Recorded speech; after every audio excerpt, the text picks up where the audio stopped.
আমরা ফিরে আসি যে ইউরোপীয় উপনিবেশিকতার উচ্ছিষ্ট হিসাবে যে বাইনারি ডিভাইড অ্যান্ড রুলের কবলে এখন সারা দুনিয়া, সে বাইনারির বিপরীতে দাঁড়ানো জুলাই অভ্যুত্থানে একটা বড় শক্তির জায়গা ছিল।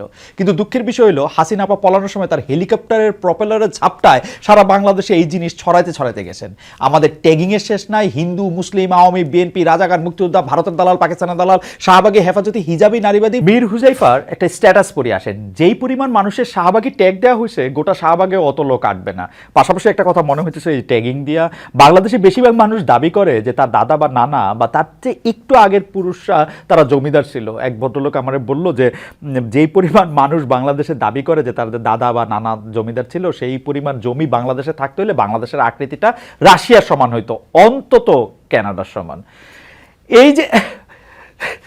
এই যে আমরা কেউ কাউরে সইতেই পারি না, আর কেউ কিছু অপছন্দের বললে অন্যরকম হইলেই তারা সন্দেহ করতে থাকি। আমাদের মনেই হয় না আমাদের মানুষের উপরে হাত তোলার অধিকার নাই, আমার আরেকজনের বাড়িতে গিয়ে দখল করার অধিকার নাই। এই যে সোশ্যাল মিডিয়ার যুগ, কত রকম কমিউনিকেশন, কত রকম অ্যাপ, অথচ আমরা কেউ কাউরে চিনি না, আমরা একটু শুনি না আরেকজনের কথা, আমাদের আত্মার সাথে আত্মার যোগাযোগ নাই। বাইনারি থেকে বেরই হইতে পারলাম না আমরা, যে বাইনারি থেকে রেহাই পাওয়ার জন্য বাচ্চাগুলি মারা গেল, আমরা কবে সামনের মানুষটার দিকে ঠিকঠাক দেখব?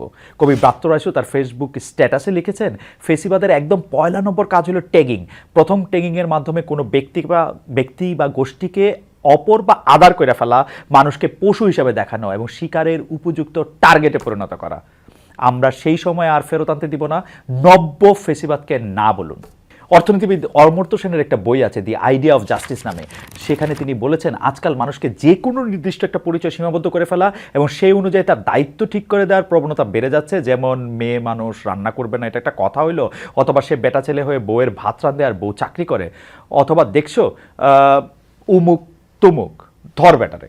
তো এই যে বাইরের থেকে এই রকম এক একটা পরিচয় ঠিক করে দেওয়া এবং সেই অনুযায়ী একজন মানুষের কোনো কাজটা করা উচিত সেইটাও চাপিয়ে দেওয়া, এতে যার উপর এগুলি চাপানো হচ্ছে মানুষ হিসাবে তার অধিকার খর্ব করা হয়। একজন ব্যক্তি সে কি বিশ্বাস করবে, কি তার ভালো লাগবে, কোন দলের সাথে মিশবে, কাকে ভালোবাসবে, যতক্ষণ অন্য কারো ক্ষতি সে করতেছে না, তার সম্পূর্ণ অধিকার আছে নিজের মতো করে নিজের জীবন সাজানোর, নিজের রাস্তা ঠিক করার। অন্যের এক্সপেকটেশন অনুযায়ী আমার যদি নিজের পারিপার্শ্বিক গুটায় আনতে হয়, এটা আমার প্রতি অন্যায় বা ইনজাস্টিস।